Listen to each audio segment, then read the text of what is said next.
We in the past lane, high speed, 166 degrees, so far never could achieve. Battle for position, better watch your step, 'cause it's one false move and it's life or death.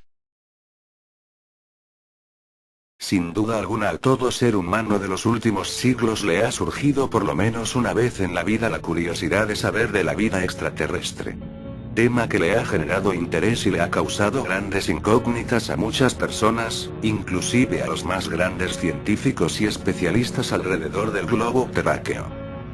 Entre todas las millones de personas que habitan el planeta, solo un muy discreto sector diminuto de gente afirma con toda certeza, según ellos, que han tenido encuentros cercanos con vida inteligente de otros planetas. Entre ellos se encuentran las presuntas víctimas de abducción.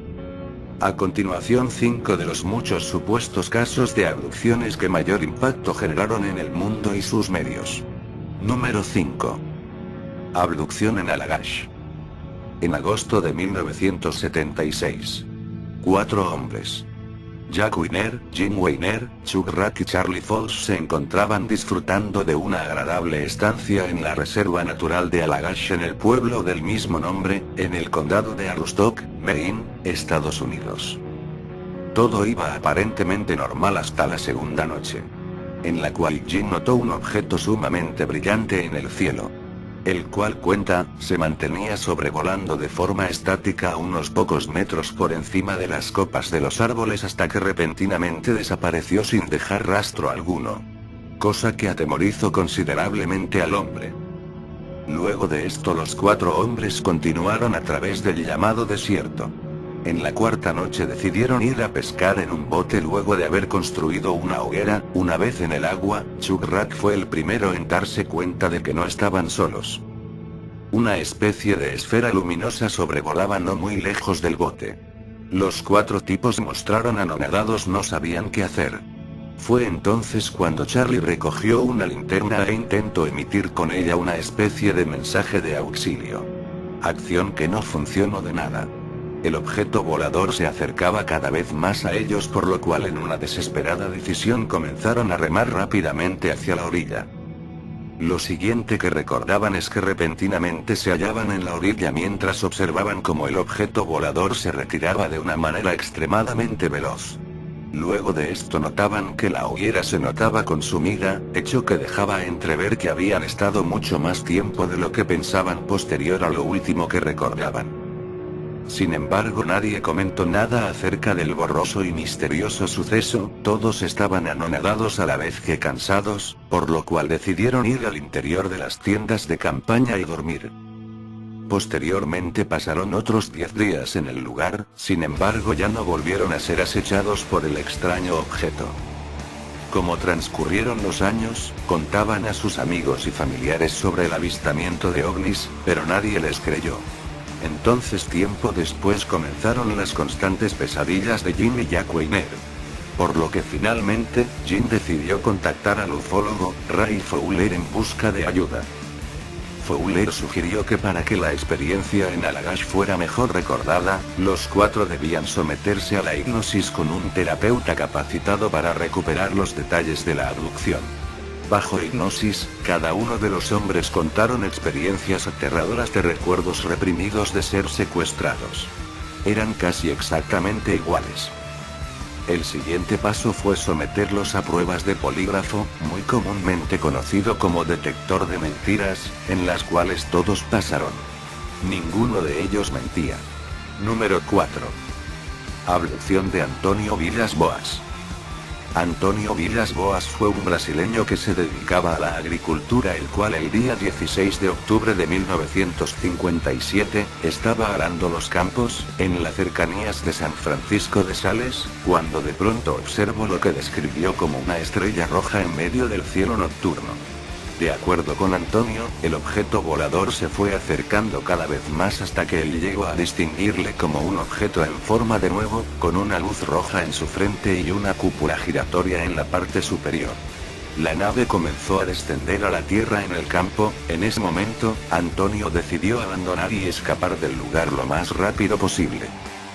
Para esto tomó su tractor, sin embargo el motor se detuvo y ya no pudo echarlo a andar nuevamente, por lo cual comenzó a correr. No obstante, el esfuerzo fue en vano, ya que fue capturado por un humanoide de aproximadamente 6 pies de altura, el cual vestía con overol gris y un casco. Sus ojos eran pequeños y azules, y hacía ruidos como ladridos o aullidos. 3 seres semejantes a ese a continuación, se unieron para someter a Boaz, y lo arrastraron a la nave. Una vez dentro de la nave, Boaz fue despojado de su ropa y fue cubierto con una especie de gel para posteriormente tomarle muestras de sangre de su barbilla y ser dejado en una habitación en donde al poco tiempo de unos minutos otro humanoide entró en el sitio. Este, a diferencia de los demás, era lo que para los humanos sería una mujer, la cual describe como muy atractiva. Era de la misma altura que los demás seres que había encontrado, sin embargo ella se encontraba desnuda, poseía una barbilla pequeña, puntiaguda, ojos grandes de color azul, el cabello era largo y de color blanco o tal vez rubio claro, además su vello púbico y axilar era de color rojo brillante. Boaz dijo que se sentía muy atraído a la mujer, y que los dos habían tenido relaciones sexuales sumamente placenteras. Durante este acto la hembra le mordió en la barbilla y, como los otros que había encontrado, emitió ruidos similares a ladridos y aullidos. Cuando todo terminó, la mujer sonrió a Boaz, frotando su vientre y señaló hacia arriba. Boaz interpretó esto como que iba a criar a su hijo en el espacio. La hembra parecía aliviada de su tarea, ya que había terminado aparentemente de forma satisfactoria. Luego de esto Boaz estuvo otro breve tiempo en la nave en donde los supuestos alienígenas le regresaron sus prendas, para luego de esto ser mandado de vuelta a su casa. Posterior a esta experiencia el hombre decía estar molesto debido a que sentía que los alienígenas solo lo veían como un semental benéfico para ellos. Tiempo después Antonio se convirtió en un abogado, se casó, tuvo 4 hijos y prosiguió con una vida normal. Finalmente murió en 1992, asegurando toda su vida que su presunta abducción fue real. Número 3. Abducción de Travis Walton. La noche del 5 de noviembre de 1975 en Turkey Springs, Arizona, terminaba su jornada laboral Travis, un joven de 19 años de edad, el cual junto a sus compañeros de trabajo se dirigía camino de regreso a su hogar sin pensar lo que estaría a punto de sucederle. Mientras el vehículo estaba siendo conducido por un hombre de nombre Roger, a través del bosque, el grupo vio una luz detrás de una colina próxima a ellos y decidieron acercarse para luego notar que la misma tenía forma de nave, exactamente igual a un platillo. Ante la gran emoción del momento, Walton salió corriendo en dirección al ovni, el cual se mantenía estático. Sus amigos gritaron, sin embargo él simplemente los ignoró, estaba completamente asombrado por la situación del momento. Se dirigió abajo del objeto, el cual tiempo después comenzó a emitir un sonido fuerte y un haz de luz fue emitido de la nave. Mantuvo a Travis unos segundos suspendido en el aire para luego impactarlo sobre la tierra y expulsarlo a más de 5 metros sobre el suelo para luego llevárselo. Los hombres que los acompañaban se quedaron observando atónitos el suceso, mientras que a la vez entraban en pánico y huyeron del lugar, sin Travis.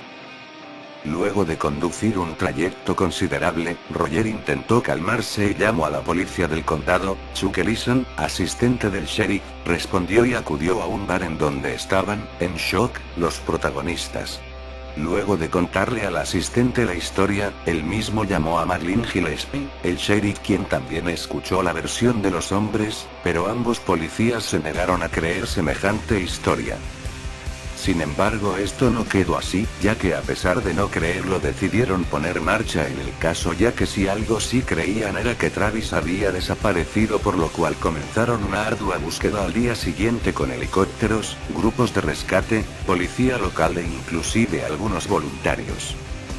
Puesto que jamás habían creído esa historia, los agentes de la policía decidieron hacerles pericias psicológicas a los integrantes del grupo, sometiéndoles a las pruebas de polígrafo y preguntando si sabían dónde estaba Travis o si lo habían asesinado o secuestrado con algún fin. Un integrante del grupo se negó, luego reconoció que se debió a sus antecedentes penales. Luego de esto todos aceptaron someterse a dichas pruebas en donde asombrosamente todos las aprobaron. Esto dejó ver que claramente no existía ningún plan delictivo oculto por parte de los sujetos, tal parecía ser que, efectivamente, Travis había sido secuestrado, o mejor dicho abducido. Los días transcurrían y no se hallaba ninguna señal del joven hombre. Hasta que Grant Meth, quien era cuñado de Walton, recibió una llamada, en la cual traduciendo su mensaje al español decía lo siguiente: soy Travis. Estoy en una cabina telefónica en la estación de gas Hebel, necesito ayuda. Ven por mí. Debido a que Grant había recibido muchas llamadas, las cuales bromeaban sobre la desaparición de Walton, creyó que se trataba de otra más, pero reconoció la voz del joven cuando oyó: Grant, soy yo, estoy herido y necesito ayuda. Ven a por mí. Meth y el hermano de Travis acudieron al lugar que les indicó y encontraron a Travis con la misma ropa que tenía el día de su abducción, desplomado en el suelo y convaleciente. Se lo notaba perdido, debilitado y parecía delirar con palabras como seres extraños y ojos grandes. Parecía querer explicarles lo sucedido pero no lograba completar las frases. Según contó, creía que habían pasado apenas unas horas para luego enterarse que había estado 5 días desaparecido. Muchas personas acusaron a Walton de mentiroso y de querer armar algún tipo de show para llamar la atención de los medios y demás, pero las pericias indicaron siempre lo contrario. Según el relato de Walton de lo que sucedió, después de haber sido golpeado contra la tierra, despertó en un cuarto parecido a un hospital, todo de metal. Estaba tendido de espaldas y fue recuperando la consciencia lentamente, sintiendo mucho dolor en la cabeza y en la zona del pecho. Era observado por extrañas criaturas con cabezas calvas de no más de 1,5 metros. Travis describe a estas criaturas de apariencia muy blanca, sin cabello, sin pestañas ni cejas y con cabezas y ojos muy grandes, con narices, bocas y orejas pequeñas. Se puso histérico, los golpeó, alejándolos de él, y saltó de la mesa, pero empezaron a ir hacia él por lo que agarró un objeto de los que había allí y los amenazó. Los seres se dieron la vuelta y dejaron la sala. Como Travis tenía miedo de que los seres volvieran, salió de allí y entró a otra sala donde había una especie de proyección como de un mapa de estrellas y enfrente una silla. Mientras intentaba encontrar una salida, un hombre de apariencia humana más alto que él, más grande, más musculoso, con pelo castaño rubio y ojos color avellana y con un casco entró en la sala. Travis intentó hablar a este hombre pero él no lo aceptó y lo dejó a las afueras de la nave en la que se encontraba, la cual estaba aparentemente dentro de una gran sala o construcción, o probablemente una nave más grande. Este lo dejó entrar en otra sala donde otros humanos como el anterior mencionado, le pusieron una máscara de plástico sobre la cara y lo dejaron inconsciente. Lo posterior que recuerda es que apareció cerca de la cabina telefónica en la que logró llamar. Número 2. Abducción de Betty y Barney Hill. El 19 de septiembre de 1961 aproximadamente a las 22:05 horas en una carretera de White Mountains, New Hampshire, Estados Unidos, un matrimonio conformado por Betty y Barney Hill regresaba en su automóvil a Portsmouth tras unas agradables vacaciones en las cataratas del Niágara. Poco después de salir de un restaurante en el que habían parado a tomar algo, se percataron de la presencia en el cielo de lo que parecía ser una estrella que lucía sumamente llamativa. Los Hill al asombrarse decidieron realizar varias paradas para observar con sus prismáticos la aparentemente cada vez más cercana estrella.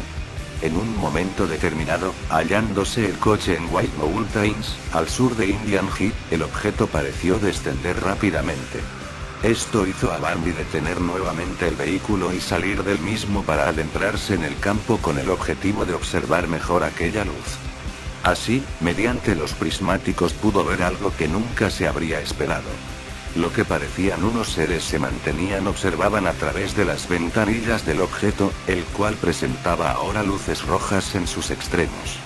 Asustado, Barney regresó al coche y en ese momento el matrimonio comenzó a escuchar unos extraños sonidos. Más tarde, Barney y Betty volvieron a escuchar estos sonidos y prosiguieron el viaje de regreso a Portsmouth. En los días sucesivos, Betty se sentía impresionada a la vez que perturbada cada ocasión en la que recordaba el avistamiento de ese extraño objeto, y comenzó a interesarse por el tema de los ovnis. Además, encontró unas extrañas marcas amarillas en el maletero del auto, en el cual cuenta cada vez que pasaba una brújula sobre dichas manchas, la aguja parecía enloquecer. Adicionalmente, Barney comenzó a padecer de angustia y Betty experimentaba ciertas pesadillas en las que veía a unos seres que le introducían en un artefacto y le sometían a diferentes análisis. El caso llegó a los investigadores por medio del NICAP, Comité Nacional para la Investigación de Fenómenos Aéreos, al que Betty había informado del suceso a pesar de la desconfianza de Barney, que se mostraba especialmente molesto y asustado cada vez que salía el tema a flote. Y fue en una de las entrevistas con esos investigadores cuando comenzaron a ser conscientes de que el viaje había durado 2 horas más de lo normal, y de que ese tiempo perdido aparecía en blanco en sus memorias. Se estimó que la amnesia abarcaba desde el primer grupo de sonidos extraños hasta que estos fueron escuchados de nuevo por segunda ocasión, como si los mismos marcaran algún tipo de intervalo hipnótico. Tras estos sucesos, los Hill fueron a consulta con el Dr. Benjamin Simon en diciembre de 1963, 2 años después del avistamiento. El objetivo de Betty y Barney era averiguar las causas de la angustia y las pesadillas. Para esto, el doctor les sometió a varias sesiones de hipnosis regresiva, en las que, a rasgos generales, describían situaciones similares a las mencionadas a continuación. Después de que se escucharan por primera vez los sonidos, el vehículo se detuvo y el matrimonio pudo contemplar la presencia de unos seres antropomorfos, con cabeza redonda y ojos grandes alargados. Estos sacaron a Barney y Betty del coche para conducirlos a un gran artefacto circular que previamente había descendido sobre un llano terreno en el campo. Allí, ambos fueron trasladados a diferentes salas, en las que fueron sometidos a una serie de experimentos médicos. Más tarde, los seres devolvieron a los Hill al auto, desde donde estos pudieron ver cómo el aparato se alejaba velozmente, suceso que era lo último que recordaban de tal experiencia. El tratamiento de hipnosis finalizó en junio de 1964 y los problemas de angustia y pesadillas se resolvieron satisfactoriamente. La hipnosis arrojó 2 versiones casi idénticas. Cabe destacar que el matrimonio fue hipnotizado por separado. El Dr. Simon llegó a la conclusión de que lo relatado en las regresiones era, por lo menos, lo que Barney y Betty creían real. Durante las regresiones, los Hill reprodujeron auténticas sensaciones de terror y aparentemente difíciles de fingir. Sin embargo, a pesar de la seguridad de que el matrimonio no mentía conscientemente, Simon propuso una explicación que se basaba en que Betty habría creado fantasías provocadas por el avistamiento real del objeto poco convencional. Después, Barney se habría contagiado de alguna forma, e inconscientemente, de esos sueños de rapto y pruebas médicas, reproduciéndolos durante la hipnosis. La veracidad del relato fue mantenida por ambos protagonistas hasta su muerte. Número 1. Abducción de Linda Napolitano. El 30 de noviembre de 1989, en New York, la señorita Linda Napolitano llamó al experto en ufología, Bud Hopkins, y le informó que los extraterrestres la habían raptado durante la madrugada de ese día, y proporcionó algunos detalles. Hopkins pensaba que era solo un loco o alguien que quería llamar la atención más. Sin embargo, la sometió bajo hipnosis, unos días más tarde, en donde se extrajo de su memoria el relato en el cuenta que mientras dormía se despertó repentinamente y al lado de su cama se encontraban 3 pequeños humanoides, los cuales la hicieron levitar por la ventana de su apartamento de gran altura y fue llevada a una nave la cual se encontraba flotando y fue examinada físicamente dentro de la nave. Nada que Hopkins escuchó le convenció para que su caso se destacara. Pero el caso dio un giro drástico cuando Hopkins recibió una carta de 2 agentes de la policía, Richard y Dan, en febrero de 1991, 15 meses después del incidente, explicando que ellos atestiguaron lo que parecía ser una supuesta abducción. Hopkins lanzó una búsqueda para ponerse en contacto con los 2 oficiales, pero al principio se negaron a reunirse con él. Hopkins se dio cuenta que sus relatos correspondían con el lugar y el momento de la experiencia de Napolitano. Él notó además de que esta era la primera corroboración independiente de una abducción. Por otra parte, los testigos parecían tener credenciales impecables. Richard y Van habían afirmado que se pusieron en contacto con Hopkins, porque no podían sacarse la imagen de sus mentes. Pero, ¿por qué no se dieron a conocer previamente? Hopkins averiguó que actuaban como guardaespaldas para una figura política famosa. Los dos hombres, junto con esa figura política famosa, ese entonces anónima, se dirigían hacia el helipuerto de New York cuando el vehículo repentinamente se detuvo misteriosamente. Los dos guardaespaldas y la figura pública fueron testigos de Linda Napolitano siendo aparentemente levitada por la ventana de su apartamento en la planta 12 y llevada a una nave que sobrevolaba cerca del edificio. Hopkins se enteró más tarde que estos dos supuestos policías no nada más y nada menos que agentes de la CIA, y la figura política que estaban protegiendo era el secretario general de las Naciones Unidas, el peruano Javier Pérez de Cuéllar. Pareciera como si el secuestro hubiera sido efectuado en ese lugar y momento para que uno de los hombres más influyentes y relevantes del mundo vea la realidad extraterrestre. Ese mismo año, 1991, el caso parecía ser aún más sólido cuando Hopkins recibió una carta de una mujer llamada Janet Kembley diciendo que mientras ella recorría el puente de Brooklyn a las 3:00 am, aproximadamente, el 30 de noviembre de 1989, de alguna manera todas las luces de los coches y los motores en el puente fallaron, incluso la iluminación del puente.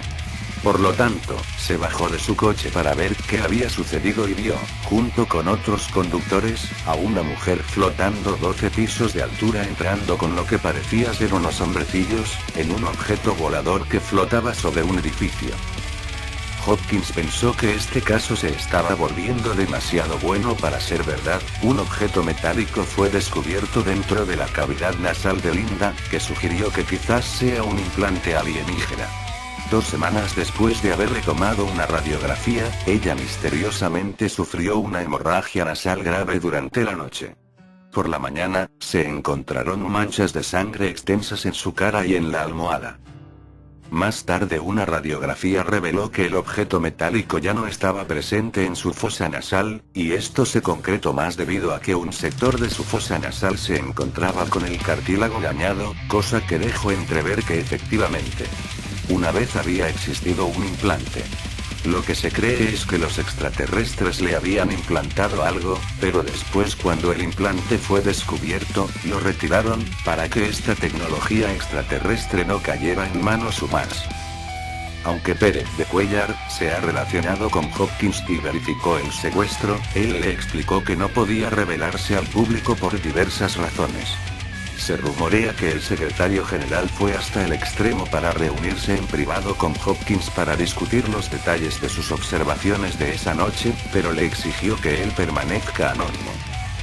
Mientras que los dos agentes de la CIA, en vez de utilizar su agencia para tratar de averiguar lo que había estado sucediendo, dependían de Hopkins, el cual era un ciudadano hasta cierto punto privado y común, hecho que impidió el avance en el caso para poner en encontrar todas las piezas y ponerlas en orden. No se vería demasiado sospechoso si habían enviado solo una carta. Pero, tal vez los dos agentes se asustaron y no se atrevieron a ponerse en contacto con el cuerpo de investigación de la CIA. Bien. Estas fueron las 5 historias de supuestas abducciones alienígenas más impactantes a mi parecer. ¿Son verdaderas? ¿Son falsas? Eso quedará al criterio de cada quien. Espero hayan disfrutado el vídeo. Sin más que decir, hasta la próxima.